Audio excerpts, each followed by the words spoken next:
저는 어제 여러분들에게 하나님의 나라는 이미 임하신 나라이고 동시에 임하실 나라다, 그런 말씀을 드렸습니다. 그래서 임이라고 하는 말과 아직이라는 말을 좀 설명을 했습니다.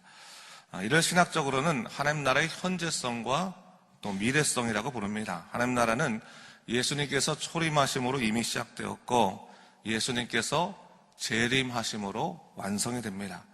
그러므로 예수님의 구속의 사건으로 구원받은 사람들이 이미 하나님 나라에 참여하고 있고 동시에 예수님께서 재림하셔서 하나님 나라를 완성하실 때까지 복음의 일꾼으로 일해야 되는 것입니다. 교회는 그런 의미에서 하나님 나라의 현실입니다. 예수 그리스도로 말미암아 구원받은 믿음의 사람들이 주님 오실 때까지 맡겨진 사명을 다하며 살아가는 것, 그것이 바로 교회에 허락된 믿음의 삶입니다. 그런 의미에서 사단이 이 땅에 하나님 나라가 바로 서지 못하도록 가장 집중해서 공격하는 곳이 바로 교회라는 것을 좀 알아야 됩니다. 세상 나라를 동원해서요, 사단이 지금까지 교회를 얼마나 많이 공격하고 무너뜨리고 흔들려고 했는지 모릅니다. 여러분, 이 세상의 역사를 한번 보십시오. 교회가 얼마나 많은 공격을 받았는지 수없이 우리는 역사를 통해서 확인해 볼 수 있습니다. 그런데 여러분, 교회가 그런 혼란 속에서요 무너졌습니까? 그렇지 않습니다. 교회는 사람이 지키는 것이 아니라 하나님이 직접 지키기 때문에, 예수님이 머리 되시기 때문에 시련은 있을지라도 실패는 없는 겁니다. 그것이 교회입니다. 여러분도 마찬가지입니다. 교회의 최소 단위가 뭡니까? 믿는 자 한 사람 한 사람, 이 교회의 최소 단위입니다. 여러분은 하나님 나라를 위해서 세워진 사람들입니다. 예수님께서 여러분을 지켜주십니다. 그러므로 어떠한 상황 속에서도 하나님의 주권을 믿고 굳건히 신앙생활 하시는 성도 하나하나가 되시기를 주님의 이름으로 축원합니다. 오늘 우리가 살펴볼 주제는 종말과 하나님의 나라입니다. 어제 우리가 살펴봤지만 하나님 나라는 그 자체가 종말과 심판을 품고 있습니다. 예수님이 이 땅에 오심으로 하나님 나라가 시작되었고 종말과 심판의 시계는 돌아가기 시작했습니다. 사실 하나님의 나라는 예수 그리스도를 통해서 죄사함을 받은 자들에게는 열려있는 세계입니다. 하지만 반면에 죄에 빠져있는 사람들에게는 감추어져 있습니다. 이러한 사실을 예수님께서는 마태복음 13장 천국 비유를 통해서 말씀하셨거든요. 제가 내일 천국 비유에 대해서 말씀드리겠습니다. 그리고 사도 바울은요, 고린도전서 1장 21절 말씀에 이렇게 말하고 있습니다. 하나님의 지혜에 있어서는 이 세상이 자기 지혜로 하나님을 알지 못하므로 하나님께서 전도에 미련한 것으로 믿는 자들을 구원하시기를 기뻐하셨도다, 이렇게 말씀해 주고 있어요. 전도에 미련한 것으로. 세상 사람들 보기에는 하나님을 증거하고 예수 그리스도를 증거하는 것이 미련한 것처럼 보입니다. 그러나 그것을 통해서 믿는 자들을 구원하는 걸 기뻐하시는 하나님이 우리의 하나님이신 것을 분명히 증거하고 있습니다. 하나님 나라의 확장은 바로 교회의 사명, 교회의 복음 증거에 맡겨져 있다고 하는 것을 얘기하고 있는 겁니다. 그래서 사단이 이를 방해해서 갖은 방법을 다 쓰는 겁니다. 하나님 나라 확장되지 않게 하기 위해서 교회를 뒤흔드는 겁니다. 복음을 전하고 싶은 우리들의 마음을 흔드는 겁니다. 예수님을 증거하고 싶은 우리 마음들을 무너뜨리려고 하는 겁니다. 낙심하게 하는 겁니다. 그럴 일들이 얼마나 많은지 모릅니다.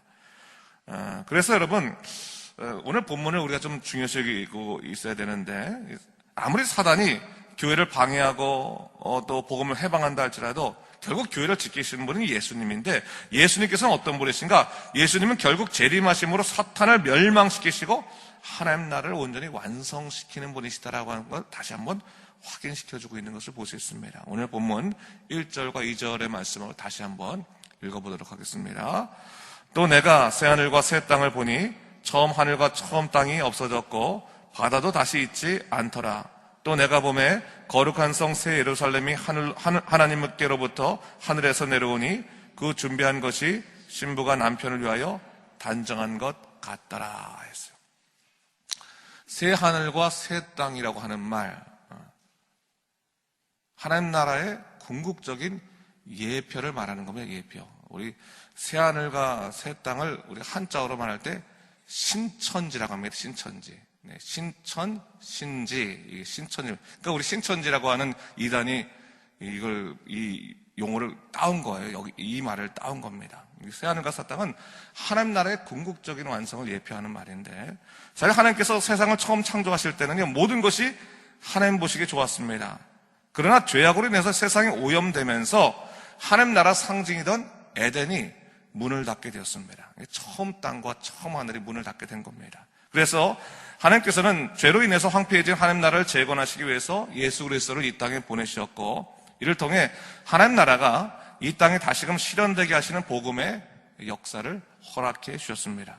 그런 의미에서 본다면 하나님 나라가 재건되는 동안 우리들의 삶에는 끊임없는 영적 전쟁이 있을 수밖에 없다는 것을 알아야 되는 거예요. 하나님 나라 재건될 때까지. 믿음으로 살려고 하면 믿음을 무너지게 하는 고통과 슬픔이 닥쳐오게 되고, 하나님만 바라보기에는 나를 유혹하는 것들이 얼마나 많은지 우리의 마음을 흔들 수 있다고 하는 것을 우리가 기억해야 됩니다. 여러분, 제가 며칠 전에 한번 얘기했지만, 여러분이 믿음 생활 열심히 결단하려고 하면 사단이 그걸 그냥 두지 않아요. 사단이 그냥 두는 사람들은 어차피 영향이 없는 사람들, 예수를 믿는 건지 아닌 건지 구원에 대해서 관심 없이 그냥 몸만 왔다 갔다 하는 사람들 그냥 내버려 둘 수 있어요.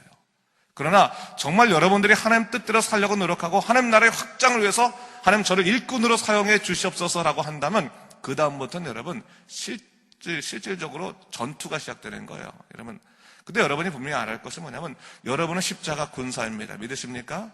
그렇다면 예수 그리스도의 십자가의 힘을 얻어 싸워야 되는 것이고, 그 보혈의 힘을 얻어 싸워야 되는 것이고, 동시에 여러분들이 분명히 알아야 할 것은, 여러분들의 삶 가운데서 하나님의 통치와 주권이 있으면 반드시 승리한다고 하는 그 믿음의 온전한 그 고백들이 여러분의 삶 가운데 있어야 된다고 하는 겁니다.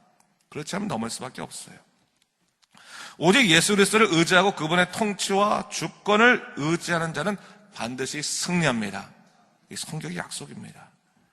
오늘 예수님께서 재림하실 때 거룩한 성 예루살렘이 하나님께로부터 하늘에서 내려온다라고 말하고 있습니다. 이 본문을 넣고 이단들이 너무 지나치게 해석을 해요. 지나치게 이거는 뭐 너무 큰 영적인 비밀이니까 뭐 함부로 아무도 알 수 없다라고 말하지만, 이 본문 자체에서 이미 설명하고 있습니다. 사실 이 본문은 교회를 향한 위로의 말씀입니다. 하나님의 복음을 담당해서 수많은 시련을 참고 이겨온 교회에게 너희들은 그리스도의 신부임을 강조하면서 뭐라고 이름 붙여주고 있냐면 새 예루살렘이다 라고 이름을 붙여주고 있는 겁니다.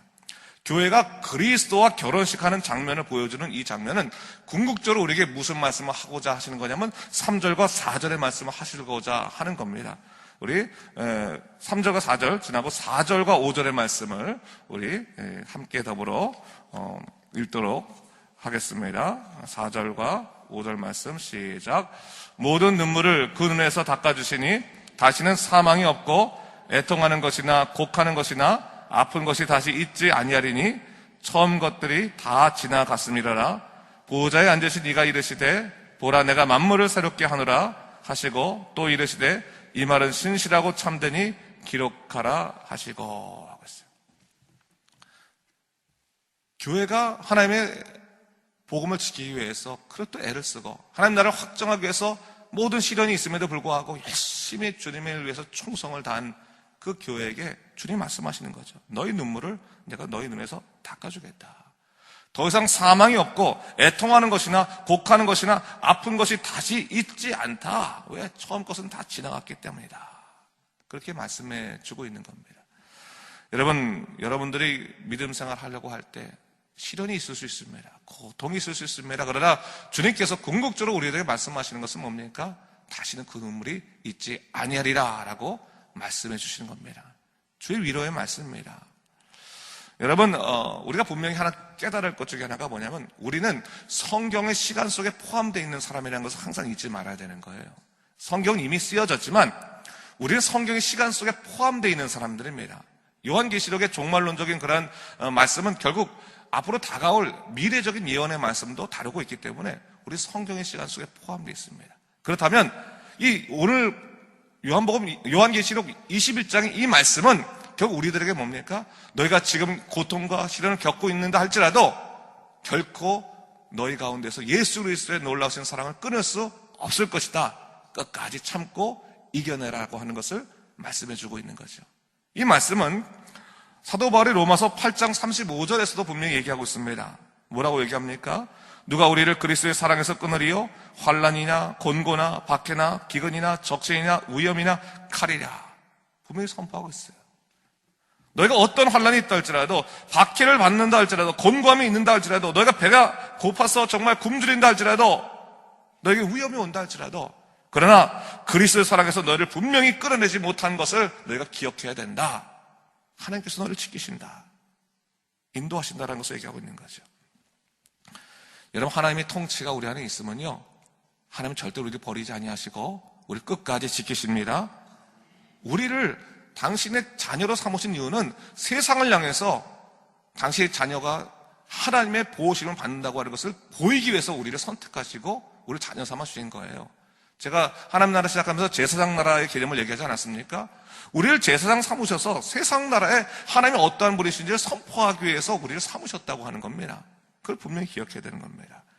자, 그래서 이런 과정을 통해서 하나님 나라가 점점 견고해지는 거죠. 그러니까 여러분, 하나님 나라가 어떻게 견고해지는가? 시련을 통해서 견고해지는 거예요. 시련을. 여러분들의 인생의 시련을 통해서, 어려움을 통해서 하나님 나라가 견고해지는구나. 여러분들이 시련을 통해서 더욱더 하나님을 바라보고 믿음으로 굳건히 살게 되었으면 하나님께서 여러분들의 하나님 나라를 굳건하게 해 주시는 겁니다. 그래서 우리가 알아야 돼요. 자, 6절 7절 말씀 우리 한번 같이 읽도록 하겠습니다. 시작. 또 내게 말씀하시되 이루었도다. 나는 알파요 오메가요 처음과 마지막이라. 내가 생명수 샘물을 목마른 자에게 값없이 주리니 이기는 자는 이것들을 상속으로 받으리라. 나는 그의 하나님이 되고 그는 내 아들이 되리라 했어요. 하나님께서는 알파와 오메가, 처음과 끝이 되시는 영원한 주권자이시죠. 하나님께서 당신의 자녀들에게 분명한 은혜를 허락하십니다. 내가 생명수 샘물을 목마른 자에게 값없이 주시겠다 약속해 주십니다. 값없이 주신다. 은혜로 주신다.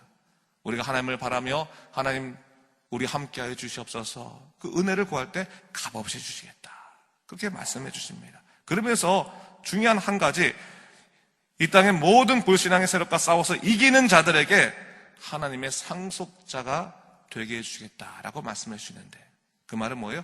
싸워서 이겨야 된다라고 하는 걸 얘기하는 거예요. 이겨야 된다. 싸워서 이겨야 된다. 그러니까 싸우는 것을 두려워하지 말라고. 예수님이 함께 싸우시니까 싸우는 거 두려워하지 말고 싸워서 이겨야 되는데, 그렇다면 상속자의 상속의 본질이 뭐냐? 오늘 본문에 뭐라고 나왔습니까? 나는 그의 하나님이 되고 그는 내 아들이 된다라고 말씀해 주셨어요. 하나님께서 주시는 가장 큰 축복, 그 상속의 핵심은 뭐냐? 하나님께서 나의 하나님이 되심을 온전히 고백하게 되고, 나는 하나님의 지키시는 자녀 된다고 하는 사실을 분명히 고백하게 되는 것이다라고 하는 것을 얘기해 주고 있어요.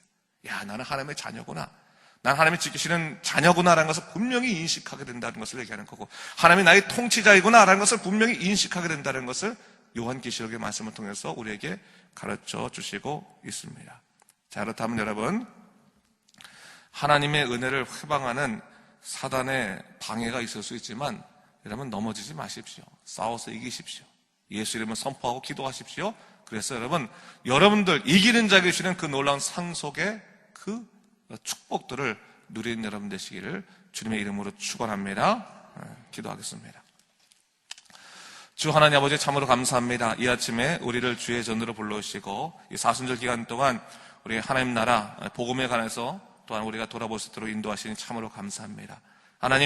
하나님께서 우리에게 하나님 나라를 허락하여 주셨지만 우리는 이 하나님 나라가 때로는 영적 전쟁을 통해서 지켜야 될 믿음의 나라라는 것을 자꾸 잊어버릴 때가 있습니다. 그냥 사단에 공격할 때마다 넘어집니다. 주여, 이제부터는 예수 그리스도의 보혈에 힘입어 싸워 이기도록 인도하시고, 아버지, 우리에게 주어진 하나님 나라의 확장의 사명을 잘 감당하도록 인도하여 주시옵소서. 감사드리며 이 모든 말씀 예수님 이름으로 기도드립니다. 아멘.